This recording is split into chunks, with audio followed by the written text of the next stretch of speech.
పిల్లలు మనము జ్ఞానేంద్రియముల పాట నేర్చుకుందాం, సరేనా? కళ్ళెందుకున్నవి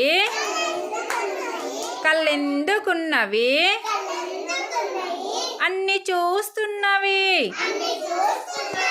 అన్ని చూస్తున్నవి.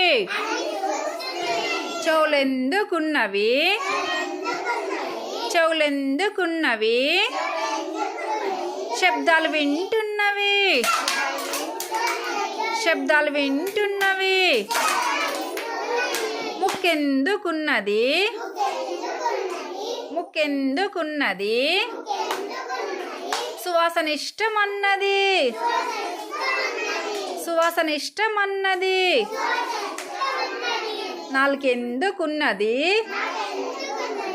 నాలుకెందుకున్నది రుచులు చెప్పుచున్నది రుచులు చెప్పుచున్నవి. చర్మం ఎందుకున్నది చర్మం ఎందుకున్నది గిల్లితే నొప్పి అంటున్నది గిల్లితే నొప్పి అంటున్నది.